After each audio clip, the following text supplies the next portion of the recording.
Les Grandes Gueules ont animé le Gala Artistes à 2 reprises, mais Mario Tessier tente l'expérience en solo cette année. Au programme aujourd'hui, tournage de la capsule promo pour le Gala et séance de photos officielles. On va tenter le pouls de l'animateur. Mario, je tente ton pouls? OK, vas-y. Ça dit quoi? C'est pas pire. Ouais, sérieux, c'est pas si pire? Ouais, bon, tu vas me dire que c'est dans un mois et demi encore, j'ai le temps de me mettre sur le nerf, mais tu sais que la nuit dernière, pour vrai, je disais ça à Éric Bailey, qui est producteur, j'ai rêvé que j'arrivais sur scène pour le premier numéro du gala et que j'étais boutonné en jaloux. Genre que j'avais le tuxedo à peu près arrangé comme ça.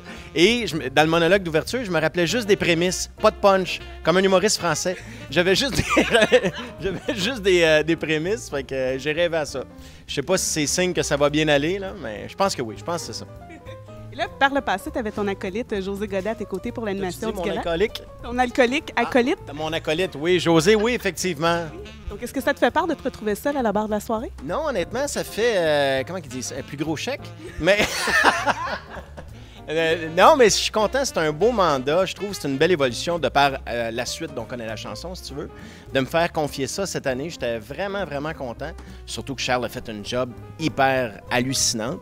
Et là, cette année, il est occupé par la voix. Très content. D'ailleurs, merci Charles d'être occupé comme ça me permet de l'animer cette année. Quelle couleur tu veux apporter au Gala? Ça risque d'être noir pas mal. Oui, tu parles de couleurs autres que ça, là. Bien, c'est sûr qu'il va y avoir ma personnalité, il va y avoir de l'humour, il va y avoir beaucoup de variété. C'est un show qu'on veut vraiment axer pour les artistes et pour les gens à la maison. On veut que ça soit un party. On veut pas se faire un party entre nous autres, on veut que ça soit un party pour les gens qui nous regardent. Et sur papier, en tout cas, on est bien fiers du gala qu'on a à vous proposer. Serge Postigo à la mise en scène, il en fume du bon. Mais sérieux, on a bien du fun, on a une belle équipe, c'est dynamique, c'est une grande partie de plaisir. Où en est la préparation?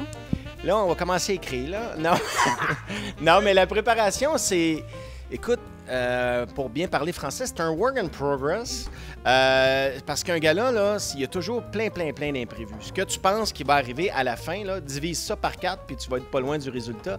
J'imagine que tu dois quand même plus te censurer pour ce genre d'écriture-là que pour les Grandes Gueules, par exemple. Ah, bien, c'est sûr, c'est 2 mandats complètement différents. Mais de toute façon, c'est pas un show d'humour. Hein. Il va y avoir de l'humour, il va y avoir ma personnalité. C'est clair qu'il va y avoir de l'humour dans le gala, mais c'est pas un show d'humour. C'est pas mon show à moi. C'est le gala artiste. Donc, moi, je suis au service, si tu veux, du gala, puis au service des gens qui vont venir présenter des numéros et surtout au service des gens qui vont recevoir les prix. On aime ça aussi, je pense que les gens aiment ça, voir les artistes qui aiment aller sur scène, puis voir le genre de remerciements qu'ils vont faire. Il y a toujours des moments touchants, des moments drôles, des moments inattendus. Fait que moi, je trouve que le Gala Artiste, c'est vraiment le plus beau gala qu'on a au Québec. Puis je dis pas ça juste parce que c'est lui que j'anime, là. C'est le gala où le public est le mieux représenté parce que c'est eux qui décident de A à Z.